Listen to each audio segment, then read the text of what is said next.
Good morning, class 11. Today I am going to start your new topic, P block elements. P block element क्या होते हैं? ऐसे element या those elements in which last electrons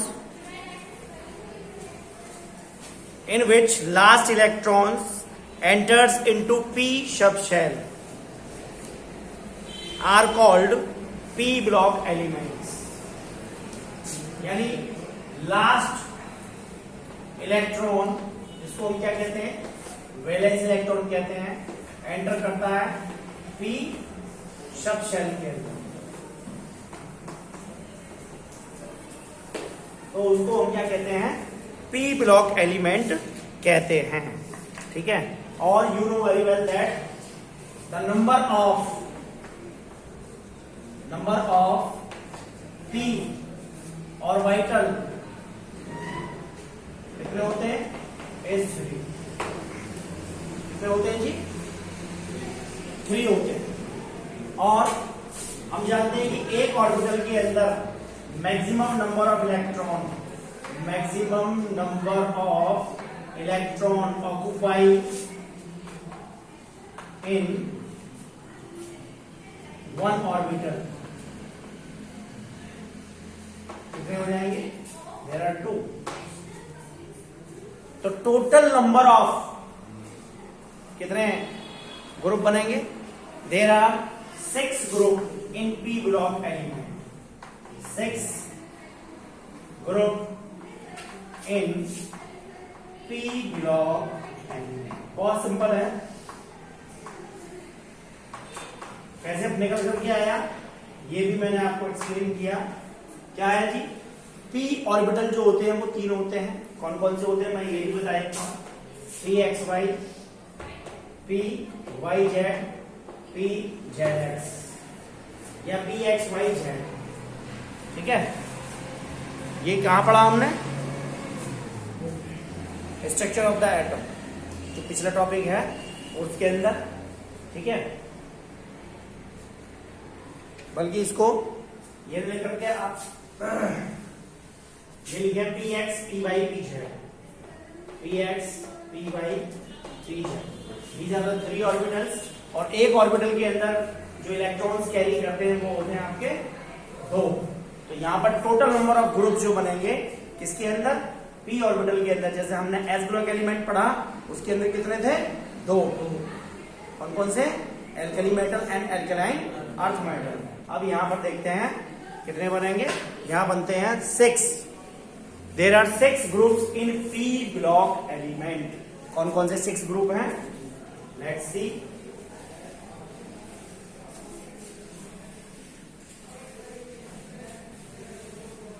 और starting है that is right start from. ठीक है जी. यहां गया आपका ग्रुप, ये है आपका 30, ये आ गया आपका 40, ये आ गया आपका 50, ये है आपका 60, ये है आपका 70 और ये है आपका 80.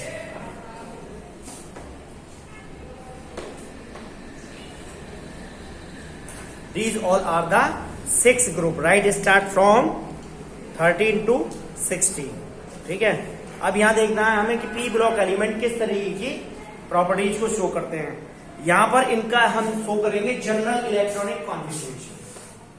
यहां एक ही चीज में एक ही स्टेप में ही खत्म कर दे रहे हैं. General electronic configuration. ठीक है. ग्रुप के बाद पर्टिकुलर ग्रुप की हम बाद में बात करेंगे जो आपके सिलेबस में है. ठीक है. इनमें से कुछ पार्ट आप पढ़ोगे 12th में और कुछ पार्ट अभी पढ़ोगे 11th के अंदर. तो 13 का अगर हम इलेक्ट्रॉनिक जनरल इलेक्ट्रॉनिक कॉन्फ़िगरेशन देखें तो as we have earlier discuss that the last electrons कहां जाएगा? P सबशेल के अंदर. तो इसका जनरल इलेक्ट्रॉनिक कॉन्फ़िगरेशन हो जाएगा NS2 और NP. Right, start from NS2 to NP 1 और यहां पर हो जाएगा आपका NH2 NP2 NH2 NP3 यहां जाएगा NH2 NP4 यहां जाएगा NH2 NP5 यहां जाएगा NH2 और NP6। Have you any doubt? ये हो गया हमारा general electronic configuration complete. After that हम बात करेंगे first member of the group. यहां हम बात करेंगे first member of the group. आज हम केवल यही सीखेंगे कि इस पी ब्लॉक एलिमेंट के अंदर क्या जनरलिटीज हैं और हमें कैसे इसको स्टडी करना है। तो जनरल रिमार्क्स है पी ब्लॉक एलिमेंट के लिए। तो फर्स्ट ग्रुप एलिमेंट 13 के अंदर आ जाएगा आपका, कहां शुरू हुआ, बोरॉन। राइट स्टार्ट फ्रॉम कितने एलिमेंट आ जाएंगे, 6, 1 2 3 4 5 6। Right start from boron. Boron के बाद क्या जाता है, कार्बन। कार्बन के बाद नाइट्रोजन। अभी हम कहां जा रहे हैं, पीरियड में। कौन सा पीरियड की बात कर रहे हैं, सेकेंड पीरियड की। लेकिन ये पर्टिकुलर क्या है, these are the head of the element of respective group. Nitrogen के बाद क्या आता है, ऑक्सीजन। ऑक्सीजन के बाद क्या आ गया, फ्लोरीन। फ्लोरीन के बाद क्या आ गया, आपका नियोन। अब यहां पर एक चीज एक्सेप्शन से बाहर हो गई, एक चीज एक्सेप्शन के अंदर आ गई कि अगर हम यहां हीलियम को कंसीडर करते हैं तो हीलियम कहां जाता है, इसका इलेक्ट्रॉनिक कॉन्फ़िगरेशन क्या, 1s2। तो यहां केवल एक एक्सेप्शनल, क्योंकि अब जैसे जैसे हम पी ब्लॉक एलिमेंट के अंदर एंटर करेंगे हमें यहाँ एक्सेप्शनल केस भी मिलते जाएंगे और एक्सेप्शंस को हमें अच्छे से ध्यान रखना है। क्लियर। तो यहाँ पर हम क्या करेंगे, इसका जनरल इलेक्ट्रॉनिक कॉन्फ़िगरेशन क्या हो गया, 1s2। जबकि लास्ट एलिमेंट का ये किसका पार्ट है, ये 18 ग्रुप का पार्ट है। बाहर रखेंगे, लेकिन हीलियम किसका, ये पी ब्लॉक एलिमेंट नहीं आता है, इसके अंदर आता है। अब नाम क्या है इनके, हमें नाम कंसीडर करने हैं। 13 ग्रुप को हम क्या देंगे, बोरॉन फैमिली। इसको कंप्लीट कर लेते हैं। यहां पर आगे आता है आपका इसका, हम इसको कंसीडर कैसे करते हैं, देखिए ये है आपकी बोरॉन फैमिली।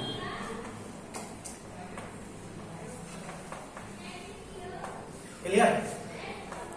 ये हो गई आपकी कार्बन फैमिली।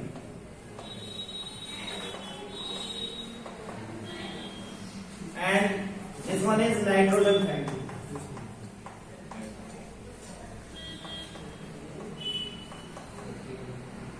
और this one is oxygen family.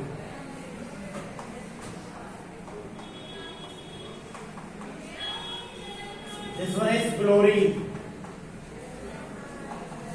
Fluorine family. This one is नियम क्या बोलते हैं, नोबल गैसेस, और बल्कि इनर्ट गैसेस।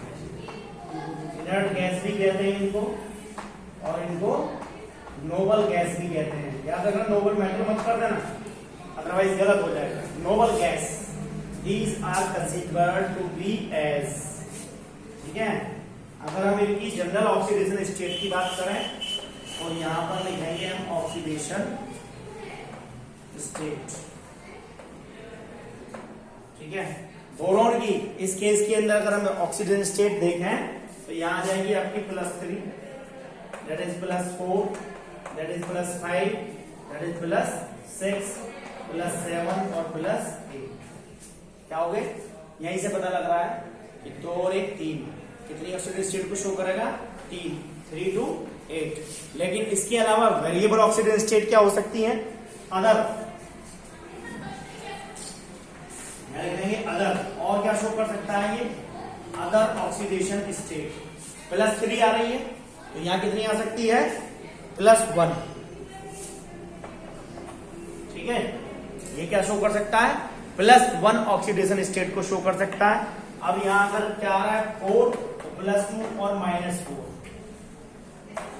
यहां कितना आ रहा है, 5, तो 5 के साथ साथ क्या हो जाएगा, यहाँ +3 हो सकता है और -3, +3 और -3। यहां आ गया आपका +6 +6 में 3 बन सकती है, कौन कौन सी? +4 आ सकता है, +2 आ सकता है, -2 आ सकता है। ठीक है, और साथ में क्या बनेगा? +7 में यहाँ आ सकता है आपका +5, +3, +1 और -1। और नोबल गैसेस को हम क्या कहते हैं? इनर्ट गैसेस भी कहते हैं। यहाँ आ सकती है आपकी +6, +4 और -2। ठीक है, तो ये क्या है? All these are the general things about the P block element. ठीक है, अभी हम क्या देखेंगे आगे? General trends. ठीक है, बोरॉन फैमिली के बारे में, क्योंकि सबसे पहली क्या है? पहले आता है आपका बोरॉन फैमिली। तो बोरॉन फैमिली हमने डिस्कस की, क्या क्या आता है उसके अंदर? बोरॉन। ठीक है, अब उसको देखते हैं। बोरॉन, एल्यूमिनियम, बैगन, आलू,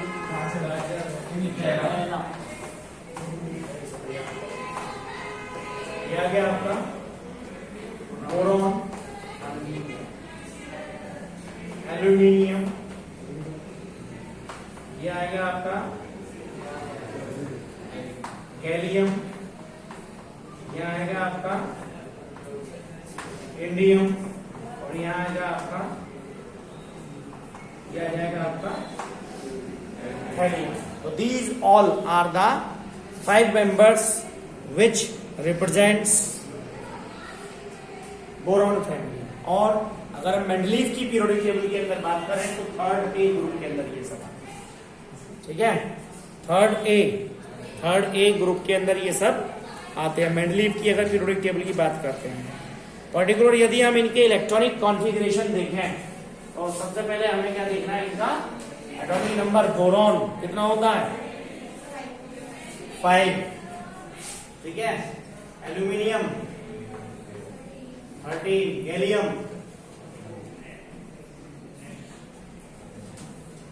कितना जोड़ा है?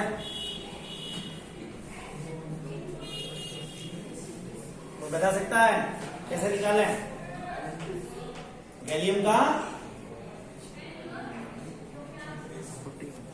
46, 13 में कितना जोड़ा आपने? 28,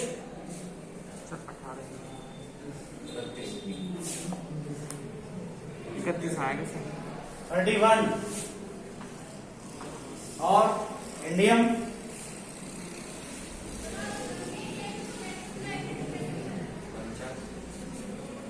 का 49, कितना जोड़ा?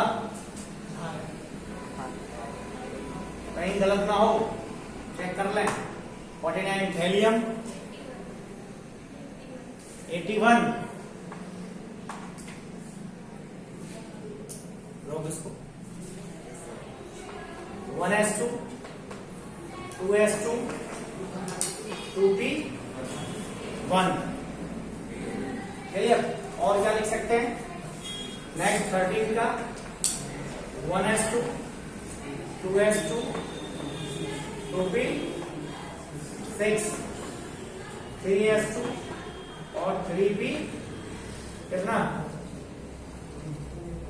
बचा? 2, 2, 4, 6, 10, 12 और 1, 13।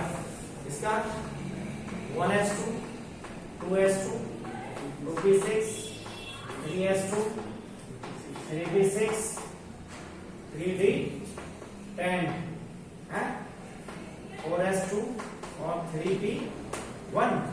2, 2, 4, 6, 10, 12, 6, 18, 28, 30, 31। ऐसे सिमिलर अगर हमें 49 का करना है तो जस्ट क्या आ जाएगा? XE, और वहां क्या आ रहा है? 4s2, 5s2 और 4p1। ज़ेनॉन के बाद क्या आता है? रेडॉन। ये भी कर सकते हैं ना, क्या आ जाएगा? 6s2 और 5p1। ठीक है जी, 6s2 और 6p1 आना चाहिए, कहीं गलती हुई। हाँ, यहाँ गलती हुई। यहाँ आएगा 4p1, यहाँ आएगा 5p1 और यहाँ आएगा 6p1। ठीक है। अब क्या है, रेगुलर रूटीन के अंदर इनका इलेक्ट्रॉनिक कॉन्फ़िगरेशन बहुत आसान है करना। यदि हम इस इलेक्ट्रॉनिक कॉन्फ़िगरेशन को और भी अच्छे तरीके से समझना चाहते हैं तो हम क्या करेंगे, एक रेगुलर ग्रेडेशन इस इलेक्ट्रॉनिक कॉन्फ़िगरेशन के अंदर आपको देखने को मिलेगा और बहुत ही नीडफुल होगा यदि हम इस बोरॉन फैमिली के और दूसरी प्रॉपर्टीज को हम क्या करेंगे, स्टडी करेंगे। देखेंगे रेगुलर ग्रेडेशन क्या है। यहां देखिए 2s2 2p बना रहा है, यहां देखिए 3s2 3p बना रहा है, यहां देखिए 4s2 4p बना रहा है और यहां देखिए 5s2 5p बना रहा है और यहां आ रहा है जी 6s2 6p1 पूरा आ रहा है। ठीक है जी। तो ये क्या है, एक रेगुलर पैटर्न है। और बहुत अच्छी बात अभी आप यहां समझ लीजिए, अदरवाइज बार बार क्योंकि मैं वही चीज चिपकाने वाला हूं। ठीक है। रेगुलर ग्रेडेशन में इलेक्ट्रॉनिक कॉन्फ़िगरेशन यहां नजर आ गया आपको कि लास्ट सेल के अंदर जो वैलेंस इलेक्ट्रॉन है कहां जा रहा है, p ब्लॉक p ऑर्बिटल के अंदर जा रहा है। ठीक है। अब यहां देखने वाली चीज क्या है कि ये जो बोरॉन है और एल्यूमिनियम है ये कहां तक आ रहे हैं, केवल 3p। ठीक। यानी इनके अंदर एक नया फीचर नजर आ रहा है आपको, absence of d orbital. Clear. अब अगर हम नीचे बढ़ रहे हैं, गैलियम, इंडियम और थैलियम की बात करें तो गैलियम के पास हमें क्या नजर आ रहा है, d ब्लॉक नजर आ रहा है। ठीक है। और यदि हम यहाँ 49 का इलेक्ट्रॉनिक कॉन्फ़िगरेशन करके देखेंगे तो हमें यहाँ क्या नजर आएगा, f ब्लॉक भी नजर आएगा। ठीक है। अब एक चीज, रेगुलर रूटीन के अंदर जिस भी प्रॉपर्टी को हम स्टडी करेंगे, हम चूंकि किसकी बात कर रहे हैं, बोरॉन फैमिली की बात कर रहे हैं। ठीक है। तो सबसे पहला इसका जो फीचर है वो है आपका एटॉमिक और आयोनिक रेडियस। अभी पीछे भी पढ़ा था हमने एल्कली मेटल और एल्कलाइन अर्थ मेटल के केस में। ठीक है। एटॉमिक रेडियस और आयनिक रेडियस, तो जाहिर सी बात है अगर हम इसकी एटॉमिक और आयनिक रेडियस को स्टडी करते हैं तो हमने क्या पढ़ा कि जनरली क्या करते हैं, जब हम टॉप टू बॉटम आते हैं, व्हेन वी मूव डाउन और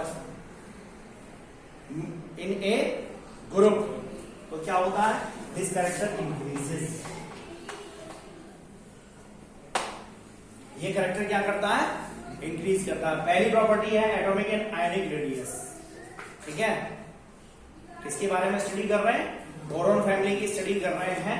तो एटॉमिक और आयनिक रेडियस को यदि हम बोरॉन से और थैलियम तक देखेंगे, कारण वही है, कारण हमने पीछे भी पढ़ा है, यहाँ फिर पढ़ रहे हैं कि बोरॉन के पास अगर हम देखें तो बोरॉन कौन से ग्रुप में आ रहा है, पीरियड में कौन से में आ रहा है, सेकंड में। अगर देखें इधर से तो hydrogen, helium, lithium, beryllium, boron second period हो गया। तो जाहिर सी बात है यहाँ कितनी शेल है, 2, यहाँ कितनी हो गई, 3। इलेक्ट्रॉनिक कॉन्फ़िगरेशन में ही देख लें, लास्ट ऑर्बिटल कहां जा रहा है, 3, यहाँ लास्ट कहां जा रहा है, 2, यहाँ लास्ट कहां जा रहा है, 4, यहाँ लास्ट कहां जा रहा है, 5 और यहाँ लास्ट कहां जा रहा है, 6। इसका मतलब number of shell increases as we go down the group, number of cell increases. So due to this reason atomic and ionic radius would be increases.